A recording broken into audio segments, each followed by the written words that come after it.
There's something about Togi that doesn't make sense, and that's exactly why you're here. In a world of streamers chasing trends, filters, and followers, Togi built his empire doing the exact opposite. No sugarcoating, no pandering, no apologies. He wasn't just a content creator, he was a force. A jacked, confrontational, iron-willed outlier who spoke like your inner monologue during a breakdown, and somehow it worked. But behind every rise like his, there's a price most fans never see.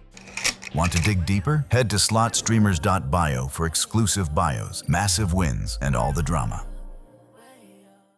Togi's growth on YouTube didn't follow a standard influencer path. He didn't post daily, didn't chase trends, and didn't ask for likes or subscriptions. His channel started with simple, unedited videos of intense gym sessions. No voiceovers, no edits, just him training, often to the point of exhaustion. But that rawness stood out. People began to share the videos, not because they were entertaining, but because they felt real. Over time, the channel gained momentum. Despite having fewer than 40 uploads, he crossed 500,000 subscribers and collected more than 24 million views. His most popular clips weren't viral stunts, they were workouts filmed without any effort to appear polished. He didn't try to inspire or motivate, he just documented what he was already doing, and that honesty resonated. Eventually, though, YouTube's platform became limiting. His content was frequently demonetized due to language or intensity. Algorithms started suppressing reach. That's when Togi moved to Kick. The platform offered fewer restrictions and a live stream format that suited his approach. On Kick, he streamed casino content, mostly slots and gambling sessions, on a regular basis. His audience grew quickly, passing 100,000 followers. On average, over 1,500 people watched him live, with peak numbers nearing 2,700. He was a live phenomenon, speaking directly to the people who didn't want filters, sponsors, or safe spaces. Once the crowd showed up, Togi's war stopped being personal. It became public, and everything changed. Is there a breakout video or moment that really catapulted your success? Yeah, it was Togi vs. Cabo. That video probably made me $5 million for that one video alone. Wow. Because it was 0 to viral. That was when I went mainstream, is Togi vs. Cabo. So Togi ignored platform trends and focused solely on one thing: extreme gym streams. No overlays, no chat interaction, just him training for hours with minimal rest. His streams weren't designed to entertain, they documented effort. That refusal to adjust became part of his identity. His viewers weren't just fans, they were spectators to a man burning himself for the sake of consistency. His physical transformation became impossible to ignore. Early videos show him lean and athletic, but within a year, he was unrecognizable. Massive, bloated with size, veins showing through the skin. It was fast, and it didn't look natural. Viewers noticed. So did critics. Togi didn't hide it. He admitted to using large amounts of anabolic steroids, far beyond any medically recommended dose. It wasn't about performance, it was about presence. He knew what audiences paid attention to. A bigger body meant stronger reactions, more clips, more growth. He treated his physique like a business investment, and it worked. But that success came at a cost. The steroid cycle he followed wasn't sustainable. According to experts like Greg Doucette, the dosages he admitted to could lead to long-term organ damage, hormone shutdown, and a drastically shorter lifespan. At some point, it stopped being just about lifting. His body, his voice, his routines, they had all become part of a character the audience expected to see every time he went live. He wasn't just a streamer anymore, he was a product of his own making. And the pressure to maintain that version of himself, physically and mentally, only grew with every new follower. He couldn't slow down, he couldn't shrink. The persona had taken over, because eventually the platform caught up. And when it did, Togi had to decide whether to let it in or burn with it. As many of you guys know, just a couple nights ago, almost saw my last day. I thought I had seen my last day. I made the decision to take 40 and I ended up in the hospital a few hours later. And as I was seizing on the ground, I didn't experience the typical slideshow of memories that you're supposed to experience when your time has come. I was laying there overwhelmed with the feeling of regret.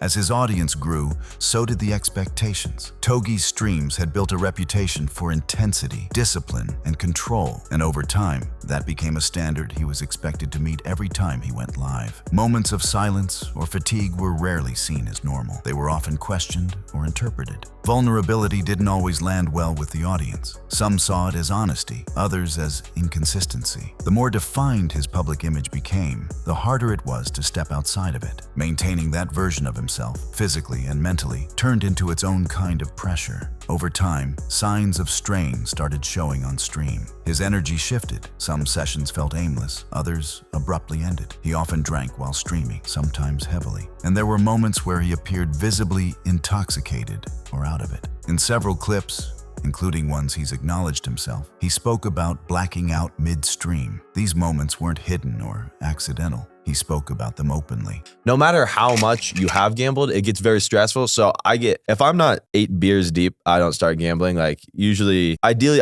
there's a method I call the blackout method, very popular amongst my fans. And it's been a very consistent experience that I completely black out, like no recollection of what happened. And I wake up with like hundreds of thousands. The worst it's ever been is I blacked out, lost $1.5 million.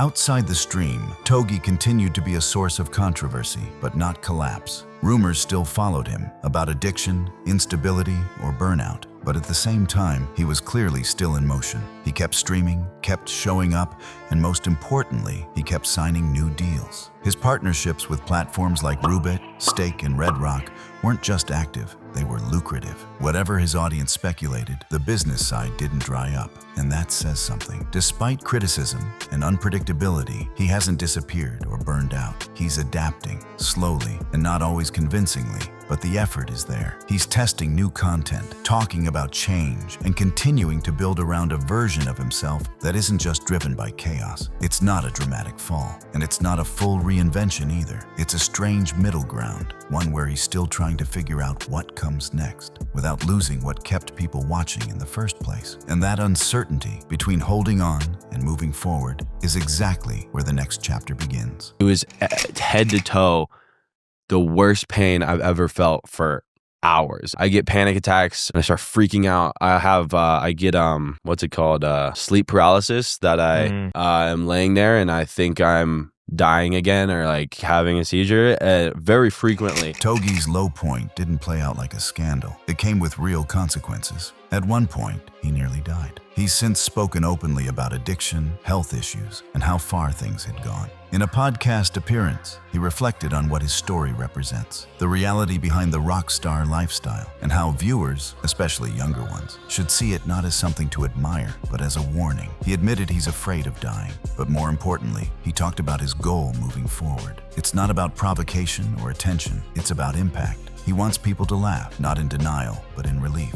If his content helps someone forget their problems for a few minutes, he considers that a win. It's not the kind of purpose people used to associate with Togi, but maybe that shift says more than any headline could. His content looks different now. Fewer rants, more variety. He still trains, still streams, but there's less noise and more space to breathe. The shift isn't complete, and it's not always clear, but it's there. He's not chasing a new identity. He's trying to live with the one he already built. And that alone might be the hardest part. He lost almost everything and came close to losing his life. But he's still here, and he's trying to do things differently. That should count for something. Togi's story isn't just content, it's a warning. He made mistakes, he admits them, and now he lives with the consequences. There's no need to push him down further. He's already lived the cost. What's left is for others to take the lesson without repeating it. Because sometimes the real story isn't about winning or losing. It's about what happens when you're still here, trying.